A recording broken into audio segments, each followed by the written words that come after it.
చెప్పినాం, అన్ని చోట్ల చెప్పినాం. కానీ ఆ అమరవీరుల కుటుంబాలకు మనము ఇవ్వాల్సినంత గౌరవం ఇవ్వలేకపోయినామన్నది చాలా బాధాతప్త హృదయంతో ఇవాళ అనుకోవాల్సినటువంటి సందర్భం. ప్రతి అమరవీరుల కుటుంబాలకు 10 లక్షల రూపాయలు ఒక ఉద్యోగం ఇస్తామని చెప్పుకున్నాం. కానీ 1200 మంది అమరులని మనమే చెప్పి 580 మందికి మాత్రమే మనం ఒక 10 లక్షల రూపాయలు ఇచ్చుకున్నాం, ఉద్యోగం ఇచ్చుకున్నాం. మిగతా వారికి మనం న్యాయం చేయలేకపోయినాం. ఎట్ ద సేమ్ టైం ఉద్యమకారులందరూ కూడా మరి చాలా దగ్గరలో ఎమ్మెల్యే టికెట్లు, ఎంపీ టికెట్లు వచ్చినప్పటికీ, మండల స్థాయిలో కొంతమందికి జెడ్పీటీసీలుగా, ఎంపీపీలుగా అవకాశం వచ్చినప్పటికీ, కొంతమందికి సర్పంచులుగా, ఎంపీటీసీలుగా అవకాశం వచ్చినప్పటికీ ఇంకా వేలాది మందికి న్యాయం జరగలేదనేటటువంటిది వాస్తవం. అందుకే తెలంగాణ ఉద్యమకారుల ఫోరం అని చెప్పి ఆ పేరుతోని, ఇంకా రకరకాల పేర్లతోని ప్రతి జిల్లాలో, ప్రతి మండలంలో ఉద్యమకారులందరూ కూడా పోరాటం చేస్తున్న విషయం మీ అందరికీ తెలిసిందే. మరి 10 సంవత్సరాలు తెలంగాణ వచ్చిన తర్వాత బీఆర్ఎస్ పార్టీలో నేను మంత్రిగా లేకపోయినా, సంతకం చేసే అధికారం నాకు లేకపోయినా, ఒక ఎంపీగా ఉన్నా, ఎమ్మెల్సీగా కొనసాగిన. ఆనాడు చాలా సందర్భాలలో మిగతా అమరవీరుల కుటుంబాలకు ఎవరికైతే డబ్బులు అందలేదో వారికి ఇంకో రూపంగా డబ్బులు ఇవ్వాలని అంతర్గత వేదికల మీద అనేక సందర్భాల్లో నేను చెప్పడం జరిగింది. కానీ ఇవాళ నేను మనస్ఫూర్తిగా అమరవీరుల కుటుంబ సభ్యులకు, అమరవీరులకు, తెలంగాణ ఉద్యమకారులకు చేతులెత్తి నమస్కరించి క్షమాపణ కోరుతా ఉన్నా. ఎందుకోసమంటే ఆనాడు నేను మీకోసం కొట్లాడినా కానీ ఇంకా గట్టిగా కొట్లాడేది ఉంటుంది, సాధించుకునే వరకు మీకోసం కొట్లాడేది.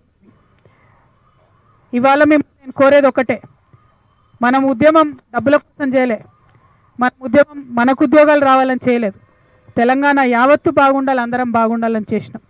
కాబట్టే ఇవాళ ఇక్కడ ఈ పవిత్రమైనటువంటి గడ్డ సాక్షిగా, ఈ అమరవీరుల స్తూపం సాక్షిగా నేను ప్రమాణం చేస్తూ ఉన్నాను. ప్రతి అమరవీరుల కుటుంబాలకి, 1200 మంది కుటుంబానికి కుటుంబానికి ₹1 కోటి ఇవ్వాలని ఈ ప్రభుత్వాన్ని నేను డిమాండ్ చేస్తూ ఉన్నాను.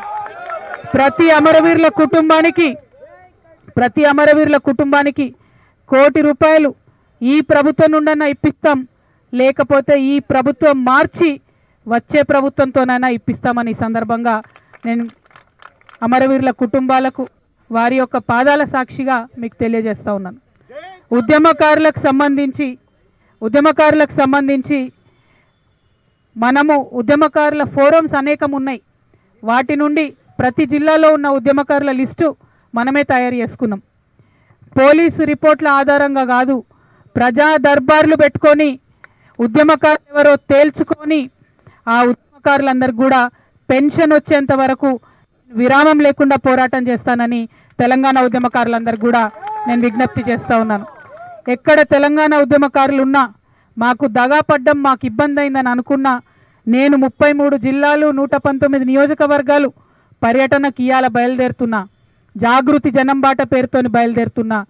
ఏ జిల్లాకు ఆ జిల్లా, ఏ మండలానికి ఆ మండలం, ఏ నియోజకవర్గానికి ఆ నియోజకవర్గం మా అన్నదమ్ములు, అక్క ఉద్యమకారులందరికీ కూడా నేను స్వాగతం పలుకుతా ఉన్నా.